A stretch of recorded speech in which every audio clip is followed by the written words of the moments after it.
Assalamualaikum warahmatullahi wabarakatuh.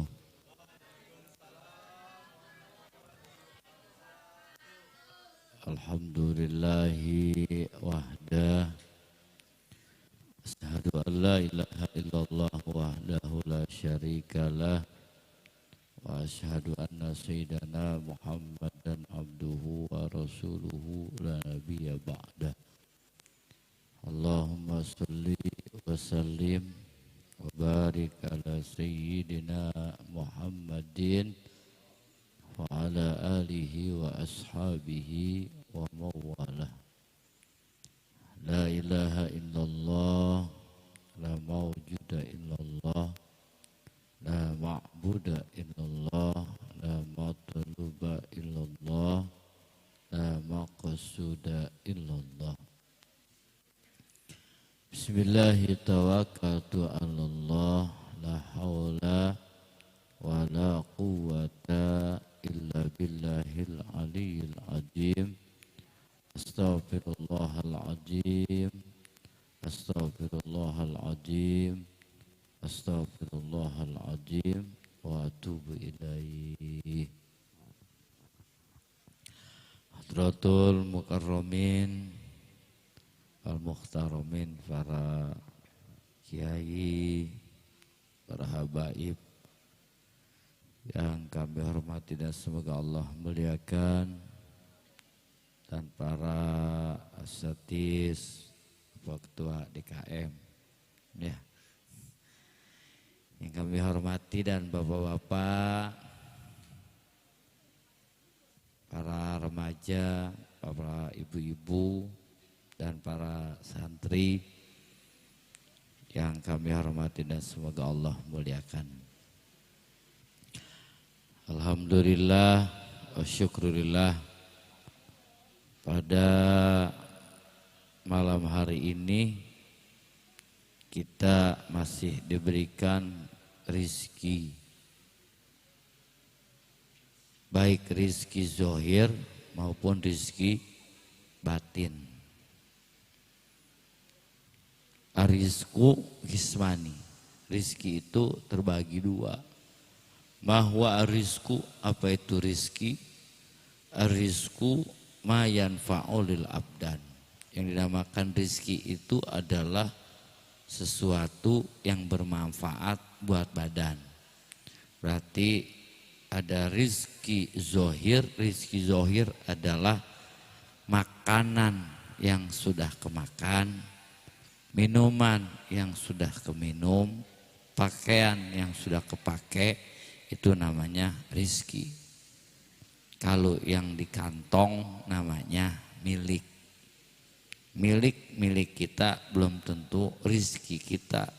Maka peribahasa orang tua dulu, tenang aja apa tong, orang mah nggak makan rizki orang lain. Karena yang dinamakan rizki yang udah dimakan. Maka dibagi dua sama ulama. Satu, ada rizki zohir, bahwa lil abdan. Rizki zohir itu buat badan, diantaranya pakaian, makanan, dan minuman.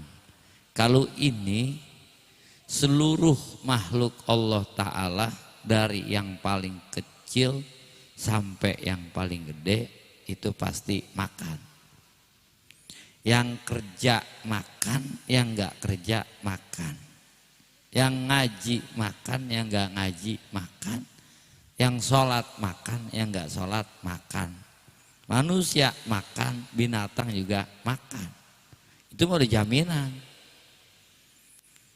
Wa ma min dabbatin fil ardi illa 'alallahi rizquha. Tidak ada yang bergerak di muka bumi kecuali sama Allah rizkinya. Yang harus kita garis bawahi adalah kalimat dabbah. Berarti kalau pengen dapat rizki kudu gerak. Kudu gerak.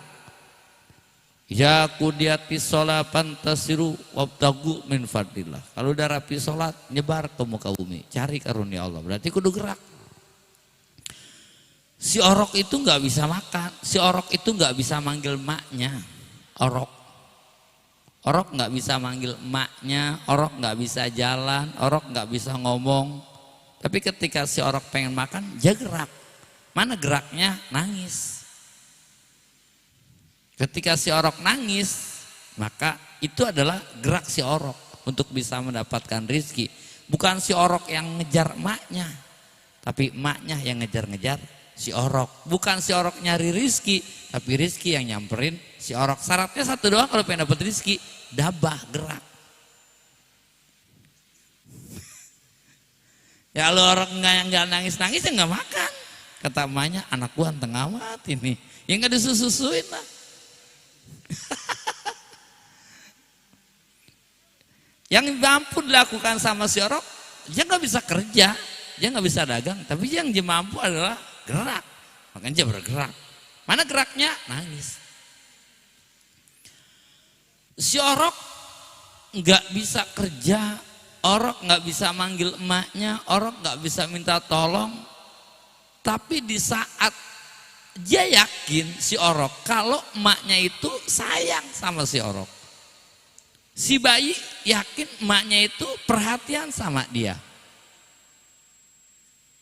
Maka dia punya abang 4, punya abang 2. Ketika emaknya dan keluarganya mau pergi, maka si abangnya pakai mandi sendiri, pakai baju sendiri, rapi-rapi sendiri. Abangnya yang satu pun sama, mandi sendiri, pakai baju sendiri, rapi-rapi sendiri. Si Orok nggak bisa apa-apa aja, nggak bisa mandi, nggak bisa pakai baju apalagi. Tapi dia yakin dengan kasih sayang emaknya, dia yakin dengan perhatian emaknya. Apa yang dilakukan sama si Orok? Maka ketika si Orok lihat emaknya, maka si Orok langsung embak-embakan dia. Ya, kenapa dia embak-embakan? Karena dia yakin emaknya pasti sayang sama dia. Ketika si Orok embak-embakan, wah loncat-loncat si Orok, maka digendong sama mamahnya, dimandiin sama mamahnya, dipakein baju sama mamahnya. Yang akhirnya sama dengan abang-abangnya yang lain. Dia bisa pakai baju, dia bisa ganteng. Satu, karena si Orok itu tawakal sama emaknya dan yakin dengan kasih sayang emaknya. Apa sih yang kita mampu? Apa sih yang kita mampu? La haula wala quwata illa billahil aliyil azim. Jangankan kita nyari makan, kita nahan angob aja nggak bisa. Tahu angob? Nguap. Kita nahan ngantuk aja nggak bisa. Kita pengen satu saat ketika kita kesemutan, kita mengangkat jari aja nggak bisa. Itu baru kesemutan, belum kegajahan. Iya, iya baru kesemutan, belum kegajahan. Berarti jelas manusia itu nggak bisa apa-apa, manusia itu. Ulama-ulama sufi mengatakan manusia cuma wayang kulit bisa nendang, dibikin nendang sama dalang. Wayang kulit bisa nonjok, dibikin nonjok sama dalang. Wayang kulit ngomong, dibikin ngomong sama dalang. Wayang kulit terbang, dibikin terbang sama dalang. Tapi ketika wayang kulit itu dilepas sama dalang, ditancepin jadi kedebong pisang, apa yang dia bisa lakukan? Nendang? Deh hematnya nggak bisa. Apalagi nendang. Kita itu bisa datang ke majlis dibawa sama Allah. Kita itu bisa sholat digerakin sama Allah. Kita bisa baca Quran dibikin bisa sama Allah. Kita bisa kerja dibikin bisa kerja sama Allah. Tapi ketika kita dilepas dari imdadnya Allah Ta'ala, lepas kita, apa yang kita bisa lakukan? Dead namanya. Kalau udah bisa mati, ngapain dia? Nggak bisa. Yang kita bisa lakukan cuma tawakal. Kalau kita yakin dengan kasih sayang Allah, yakin dengan perhatian Allah, yaudahlah kita embak-embakan aja. Malam-malam kita lapor, nangis aja, udah nangis di depan Allah. Ntar tolongin sama Allah. Ya Allah, pengen punya kerjaan, pengen punya makanan. Terus seorang ulama tiap malam mau doanya pengen makan. Datang malaikat Jibril, ditanya malaikat Jibril, mau makan buat apa? Biar kuat. Berarti mau kuat, mau makan, mau kuat. Ya udah, Allah mampu ngasih kekuatan tanpa makan. Dikasih. Jadi bayi itu cecek. Contoh jaminan Allah Ta'ala. Cicak itu nggak bisa terbang cicak. Ya. Tapi makanannya nyamuk bisa terbang.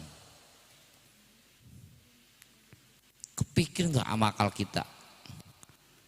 Kalau bagaimana cara makan cicak ya? Karena makanannya bisa terbang, cicaknya nggak bisa terbang. Dan yang keduanya, setiap malam itu makanan cicak dibasmi sama orang. Setiap rumah itu ngebasmi makanan cicak. Yang pakai baygon, yang pakai hit, pakai autan, pakai lavender. Semua rumah itu ngebasmi makanan cicak. Tapi karena dikatakan wama min dabah, sampai saat ini belum ada cicak mati kelaparan. Kalau mati kegejet pintu banyak sih. Tapi yang harus kita garis bawahi kembali adalah kalimat dabah, bergerak. Si cicak nggak bisa ngomong, si cicak nggak bisa nangis. Yang bisa lakukan sama cicak melet. Yang bisa dilakukan sama cicak melet. Maka ketika nyamuk itu deket, maka si cicak itu dabah, gerak dia, melet dia, makan. Walaupun udah ada domestomos, cicak udah melet, buat nyamuk nampar cetot gitu. Tapi tetap dijamin sama Allah, ini binatang. Maka kata ulama, pakai alal khawas. Coba kalian pikirkan, bagaimana keadaan yang akan diberikan sama orang-orang yang suka ibadah kepada Allah Ta'ala.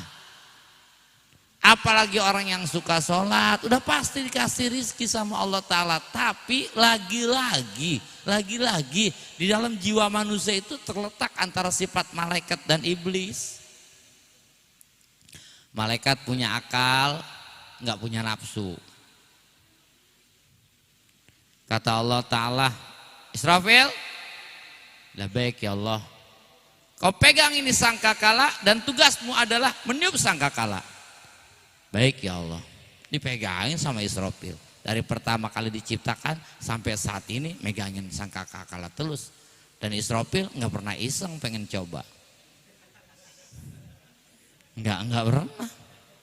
Kalau kita itu dititipin sesuatu suka iseng. Kita dititipin handphone suka iseng pengen ngebuka. Kita dititipin motor suka iseng pengen naikin, enak juga ya. Kita dititipin mobil suka iseng pengen megang-megang, bagus bener ya. Tapi Israfil dari pertama kali ciptakan sampai saat ini megangin aja. Kali iseng enggak. Coba kalau dia iseng repot.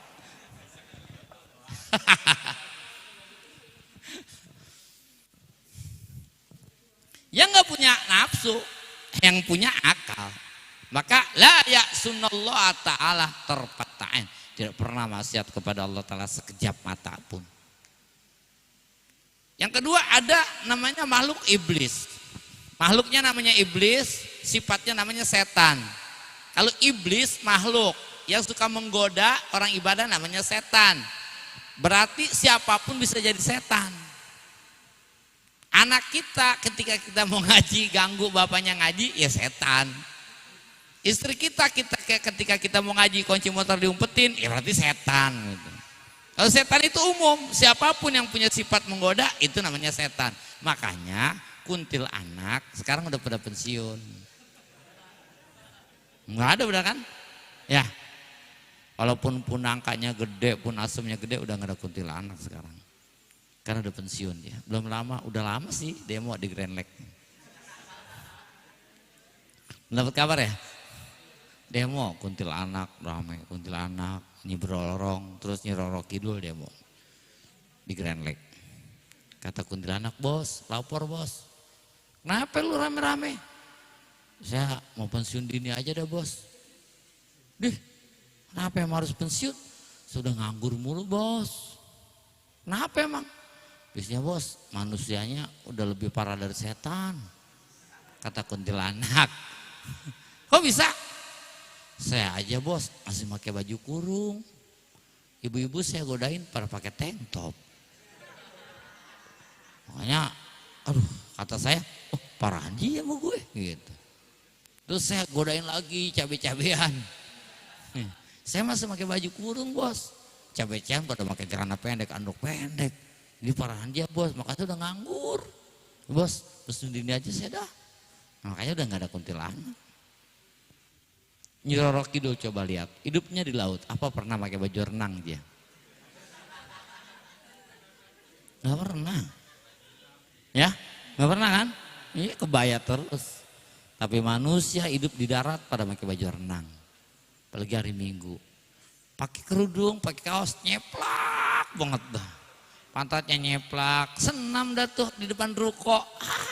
Puyeng aja bapak-bapak.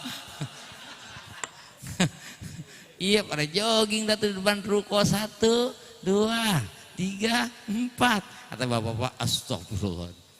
Bingung, makanya udah gak ada ya. Pensiun. Ini jaminan namanya, cuma jadi permasalahannya si iblis punya nafsu, tidak punya akal. Hanya goda terus. Tapi walaupun si iblis makhluk paling durhaka, ketika dia ngedoa sama Allah, ya Rabbi, Rabbi anzurni ila yaumi yub'atsun. Ketika iblis diusir dari surga sama Allah, satu permintaan iblis apa? Ya Allah, berikan aku waktu sampai nanti hari kiamat. Jangan matiin saya dulu ya Allah. Berikan saya waktu sampai nanti hari kiamat. Maka iblis lahir gak ada yang mati. Itu sekelas iblis, makhluk paling durhaka, ketika dia ngedoa diijabah sama Allah. Apalagi kita. Cuma kita nggak yakin. Doa banyak doa, tapi ujungnya jelek. Iya bang, nggak ya doa gue ya? Ya kagak lah. Ya udah suudon. Iblis paling makhluk paling durhaka, ketika dia ngedoa sama Allah diijabah. Iblis itu ngegoda sama orang yang ibadah. Orang yang gak ibadah, aduh goda, CS. Maka iblis sering silaturahmi ke rumah Fir'aun ya. Sering ya. Preman itu preman malakin sama kita, sama temennya, dia beliin rokok temennya. Ya kan? Preman, rampok, sama kita ngerampok. Temennya dibeli nasi bungkus. Iblis ngegoda sama kita. CS-nya Fir'aun, datang dia silaturahmi. On. Pakoro'a al-bab, ketok pintu dia. On. Fir'aun namanya. Tadi manggilnya on. Dibuka sama Fir'aun. Kata Fir'aun, man anta? Siapa kamu? Kata iblis apa? Katanya lu Tuhan. Masa Tuhan nggak tahu gua? Main ceng-cengan aja berdua. Katanya lu Tuhan. Masa Tuhan nggak tahu gua? Siapa? Gue iblis. Oh, masuk iblis? Iya. Ngopi apa nih? Gitu.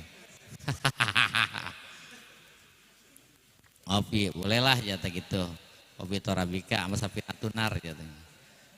Kapal api. Ngobrol. Kata iblis apa? Lu tahu nggak? Gue denger lu ngaku Tuhan, Iya emang. Emang kenapa? Emang lu punya kemampuan apaan, sampai ngaku Tuhan? Kata gitu sama iblis. Gue mau tahu lu ngaku Tuhan, emang lu punya kemampuan apa? Kata Fir'aun, nih lu liatin iblis. Ngeluarin tuh Fir'aun sihir-sihirnya. Ada yang jadi serigala, ada yang jadi leluwe, gaang, kalajengking, ular koros, ular kobra, ada yang jadi musang. Wah, binatang-binatang buas lah. Itu iblis narik napas doang. Haba ammansuron, itu binatang-binatang yang disihir sama Fir'aun jadi debu yang berhamburan. Narik nafas doang ya, gitu tuh. Habis jadi debu semuanya. Yang keduanya iblis menghembuskan napas. Begitu dihembuskan napas, jadi binatang yang lebih buas dari binatang Fir'aun. Macan, macan tutul, macan totol, macan apa aja lah. Binatang yang lebih buas dari Fir'aun. Habis dimakan itu. Apa kata iblis? Gua aja yang segitu hebatnya Gua pengen ngaku, diaku sama Allah jadi hamba Allah. Gua pengen diaku sama Allah jadi hamba Allah. Allah nggak redo sama gua. Apalagi lu cuma kemampuan begitu, pengen jadi Tuhan tandingan.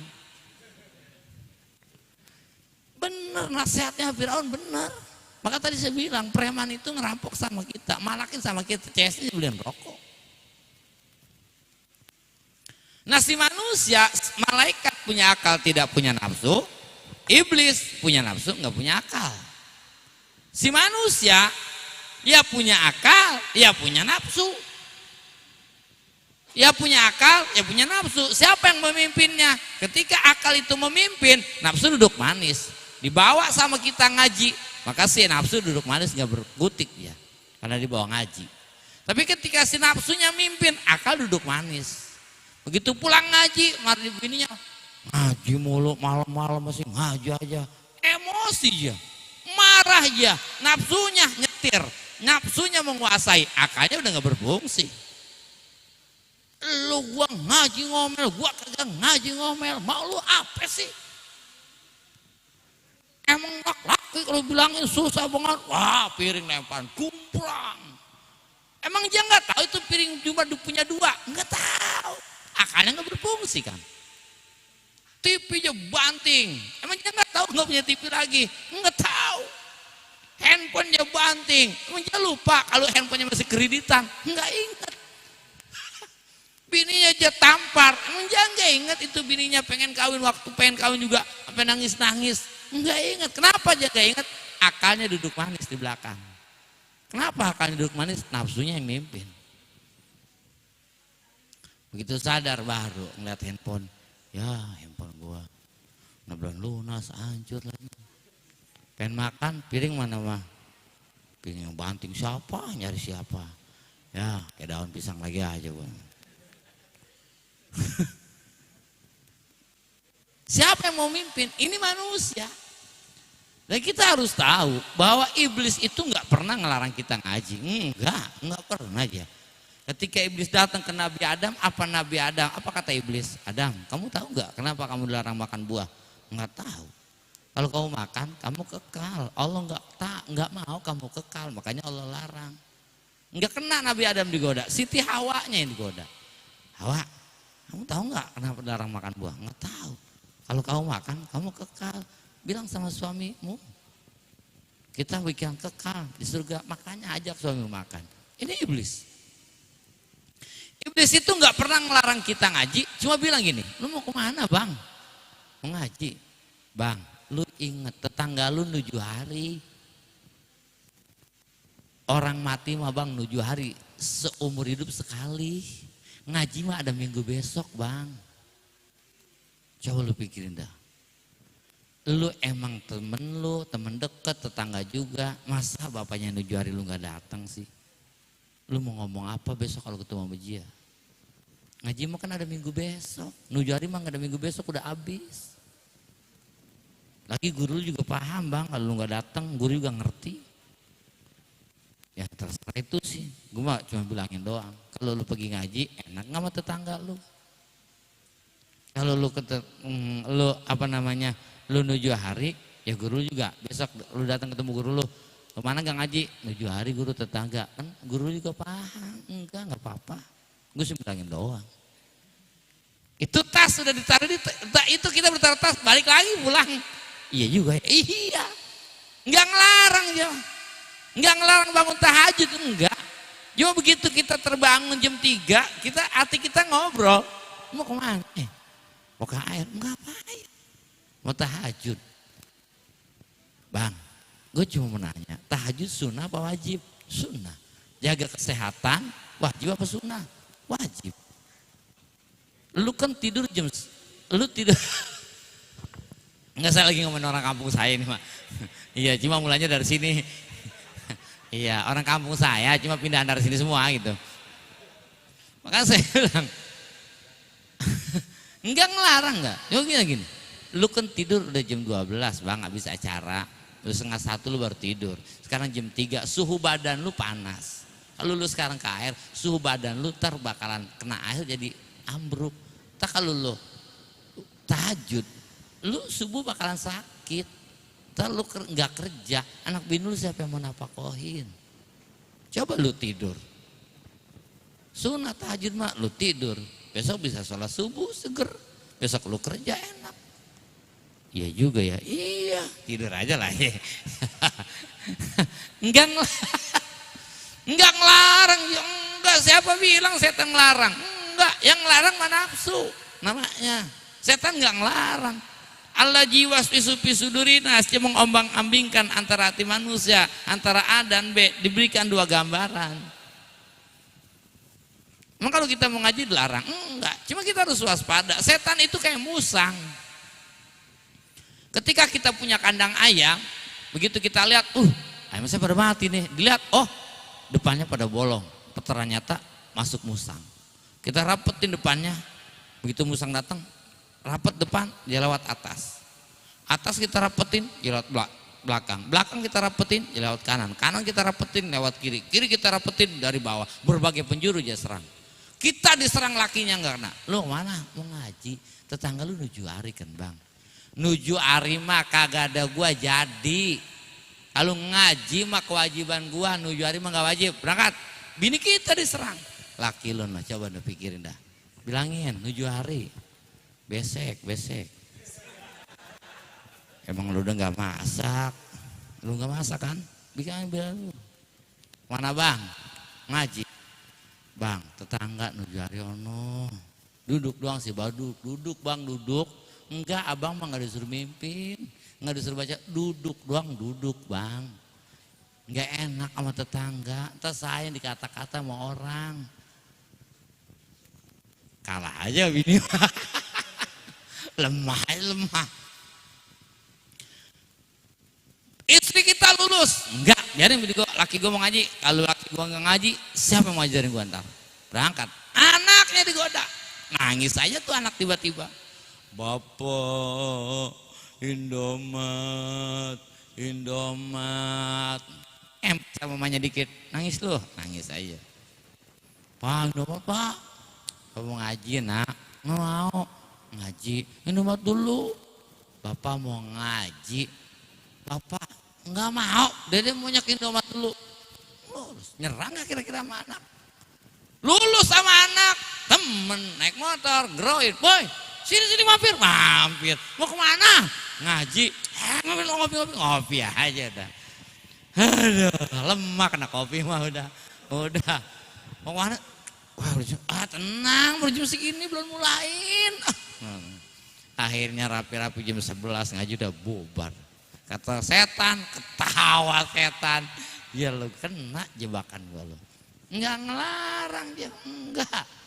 Siapa bilang setan digoda Nabi Ibrahim? Nabi Ibrahim enggak kena, siapa yang digoda? Siti Hajar, anak lu noh, mau dipotong sama bapaknya. Biarin, perintah Allah itu. Enggak kena Siti Hajar, Nabi Ismail yang digoda. Lu tahu enggak ilmu dibawa kemana? Tahu, lu mau dipotong. Biarin, kalau itu perintah Allah mah. Berbagai penjuru aja serang. Itu setan. Setan kayak gitu. Kalau nggak begitu bukan setan namanya. Makanya kita jangan mana bang nggak ngaji-ngaji.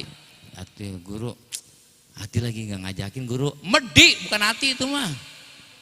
Kalau ada orang ditanya kemana nggak ngaji-ngaji, hati lagi nggak ngajakin guru. Bukan hati itu namanya setan. Ada yuwas isu kolbu, ada yuwas isu seton, ada yuwas isu nafsi. Ada bisikan hati, ada bisikan setan. Bisikan hati dan setan bedanya adalah hati selalu ngajak kepada yang baik. Tidak pernah hati selalu mengajak kepada yang tidak baik. Dan ketika ajakan itu tidak baik, itu bukan bisikan hati, tapi bisikan setan.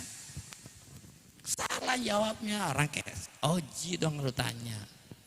Oji, jarang datang Ji, kemana aja?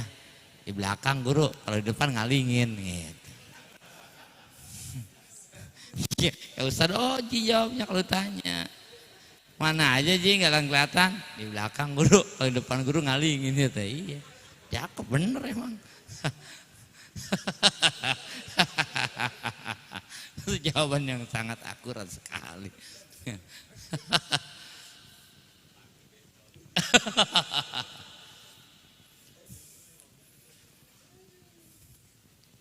Itu namanya yuwas pisu seton. Kayaknya apa yang yang digoda orang lagi mondok. Ngapain sih mondok mulu lu?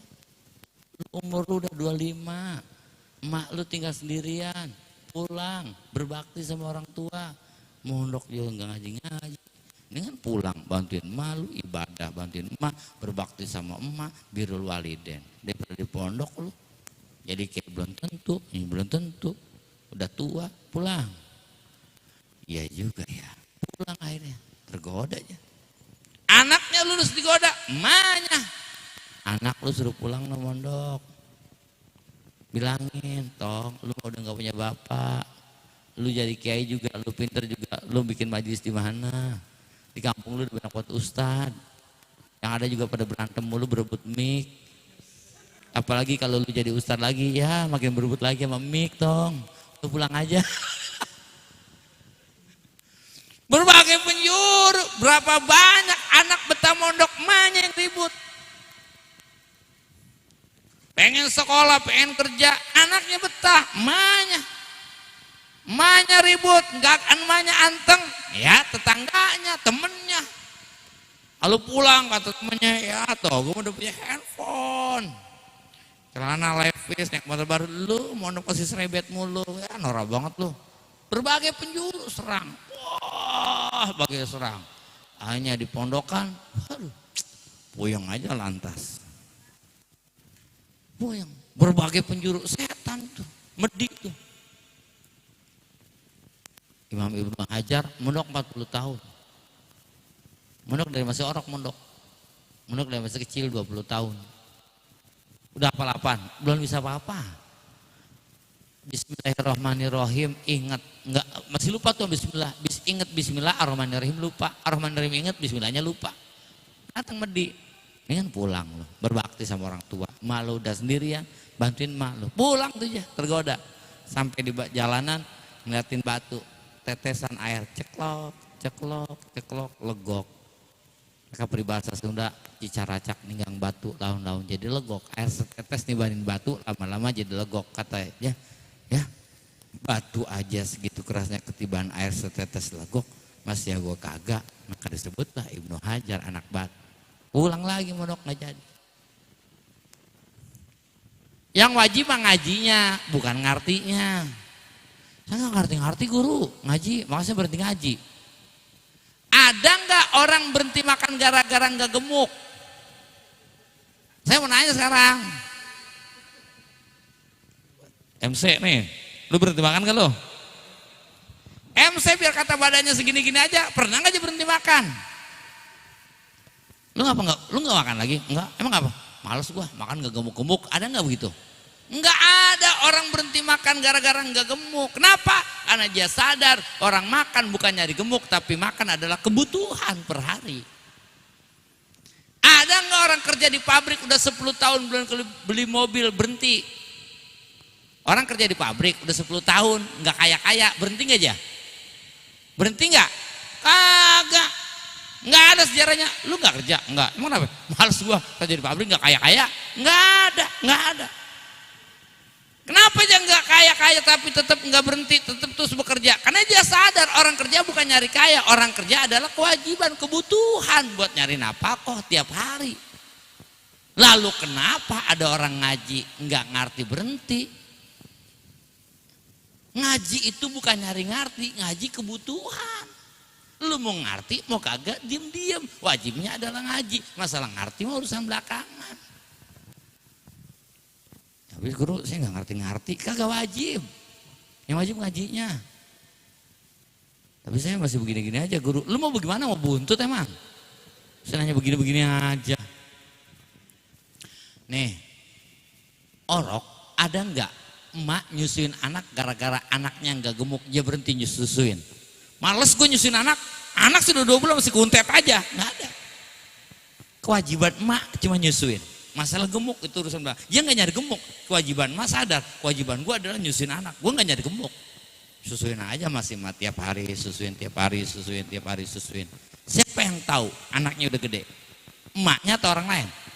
Orang lain. Begitu dapat 3 bulan saudaranya yang lain. Anak lu gede amat ini. Emaknya mah nggak tahu anaknya udah gede. Padahal tiap hari ngegendong, tiap hari nyusuin, tapi emang nggak tahu anaknya udah gede. Yang tahu anaknya udah gede orang. Makan aja tiap hari, makan terus makan tiap hari. Tahu-tahu begitu kita pakai baju, baju gue udah sesek nih, udah nggak muat. Begitu pakai celana, udah semata kaki. Pertanyaannya, kapan badan kita gedeinnya? Ada yang sadar nggak badannya udah gedeinnya? Ada yang berasa nggak badannya gedein? Nggak berasa. Yang bilang badan kita udah gede siapa? Orang. Gemuk amat lu sekarang. Enggak begini, gemuk amat di gua. Enggak. Yang bilang kita udah gede itu orang. Ngaji aja yang penting mah tiap hari ngaji aja. Ntar juga yang bilang kita udah bisa orang. Begitu kita ngomong, gede. Udah bau ustad ini. Ya, omongan udah bau ustad. Biarin bau ustad daripada ustad bau. Coba saya tanya, mendingan ustad bau apa mendingan bau ustad? Mendingan bau ustad daripada ustad bau. Yang bilang kita udah bisa siapa? Orang, bukan kita. Kok aja bisa ngomong berubah begitu? Karena jangan ngaji tiap hari.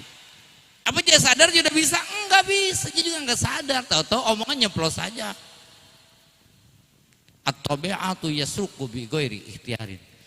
Watak itu bisa mencuri kepribadian seseorang tanpa dia sadari. Orang Jawa ngomongnya nyampurnya orang Betawi mulu. Dapat 3 bulan orang Jawa ngomong gini orang Jawa. Woi, mana aja lu gua cari kagak ada lah. Dia bisa ngomong gua. Yang nggak sadar bisa ngomong gua, walaupun antep-antep. Datang, woi mana aja lu gua cari kagak ada.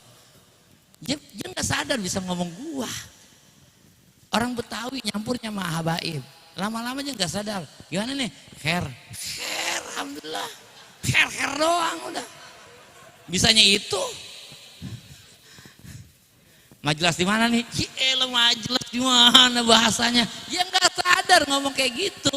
Itu karena dia selalu menyampur sama orang-orang baik. Ngaji aja, jangan nyari ngerti. Takutnya kalau kita nggak ngerti pusing.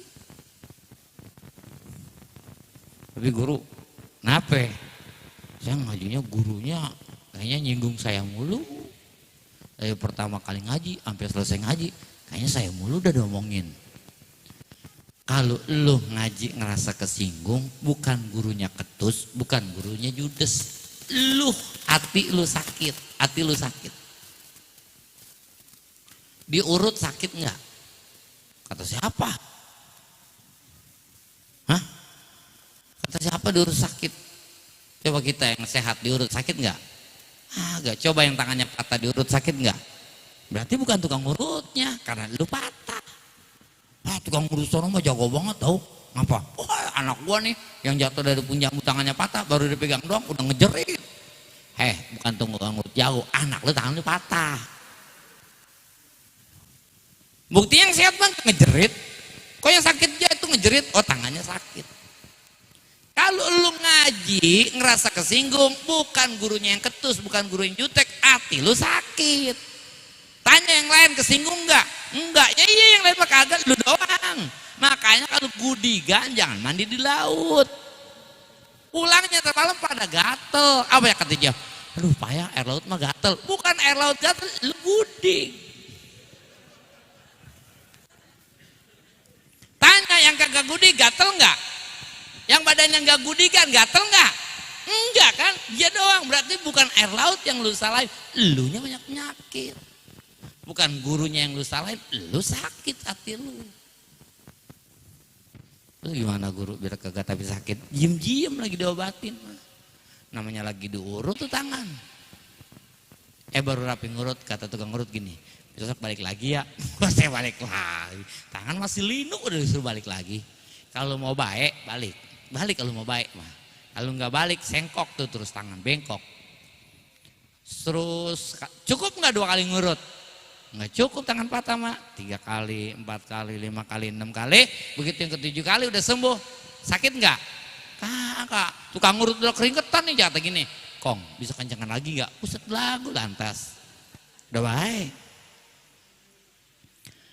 Kalau lu ngaji ngerasa kesinggung, kalau lu ngaji ngerasa kecemes, kalau lu ngaji ngerasa lo diem berarti hati lu sakit. Karena hati lu sakit, diem pengen diobatin. Besok ngaji lagi, besok ngaji lagi, besok ngaji lagi. Udah 6 kali ngaji mah, guru ngomong apa juga paling kita manggut-manggut doang. Iya ya, emang gua salah. Baik berarti hatinya. Jangan guru mulu disalahin. Ini mah guru ngomong keras dikit, oh ustadz itu mau ngomongnya keras, lu sakit. Ustadz lu salahin. Tapi guru, saya mah bingung, nggak bingung. Saya kalau ngaji nggak ada turunan kiai. Oh, saya udah nggak ngaji. Iya kenapa? Saya mau percuma ngaji juga nggak ada turunan kiai. Oh ya udah besok lu berhenti kerja. Emang apa guru? Lu nggak ada turunan kaya. Bapak lu kaya nggak? Enggak. Engkong lu? Enggak juga. Ya udah ngapain lu kerja? Nggak ada turunan kaya sih. Kayak kerja. Terus saya makan dari mana guru? Itu ngapa lu kerja? Buat makan. Lu ngapa lu nggak mau ngaji? Buat kebutuhan per hari. Hidup mah kudu pakai ilmu. Tapi kalau saya ngaji guru ntar saya tahu halal tahu haram. Nah kalau saya ngaji tahu ini haram, ini haram, ini haram, ya saya tahu puyeng saya jadinya. Mendingan saya kagak tahu, saya tabrak-tabrak aja. Ada nggak yang mikir begitu? Ada orang diajak ngaji, balasnya saya ngaji ntar saya tahu halal tahu haram, ntar saya puyeng, mendingan saya nggak tahu saya tabrak-tabrak aja. Pernah ke Tasik nggak? Pamijahan pernah pamijahan? Oke, berangkat dari sini habis sisa, sampai di Nagrek, tahu Nagrek? Shot gitu kan? Sampai di Nagrek jam 1 malam, jam 12 malam. Tapi di jalanan itu ada namanya garis putih. Ada apa namanya? Garis putih, marka jalan. Ya, jalanannya begini, kiri kanan jurang, naik turun nikung. Tapi ada marka jalan. Pertanyaannya adalah, sopir berani nggak lari 60-70? Berani. Kenapa? Karena ada garis. Sampai di Malangbong, di Gentong, makin parah kan? Jalannya baru diaspal. Enggak ada garis putih, enggak ada marka jalan. Pertanyaannya, masih berani enggak sopir 60-70? Berani enggak masih? Hah? Enggak ya? Ngerem ya 40, itu pun 40-30 sambil bingung aja nyelengar. Nah artinya kalau orang ngaji itu punya garis, ini loh garis haram, ini loh garis halal, ini loh garis makruh. Orang tenang jalan, tenang aja. Kenapa? Sebab tahu garis. Tapi kalau orang nggak pernah ngaji, ya nggak tahu garis. Makanya orang nggak pernah ngaji masuk ke masjid, belaga husuk, beda nunduknya. Begini. Kenapa? Beda aja nggak tahu garis. Wudunya juga wudunya, ya Allah. Takbirnya juga lain. Kenapa? Dia nggak tahu garis. Orang makin tahu garis, makin enak jalan, makin tenang. Dan ketika orang ngaji, orang akan semakin tenang hidupnya. Kenapa? Karena dia punya garis. Dan orang yang nggak pernah ngaji, bukan semakin tenang, semakin kebingungan dia. Celinguk-celinguk kan juga kayak monyet masuk ke kota, bingung dia. Masjid celinguk. Kenapa? Karena dia bingung. Ya menyuruh berhenti aja, jangan giniin salonnya, apa sih? Saya udah paham. Iya, kode keras kan ini.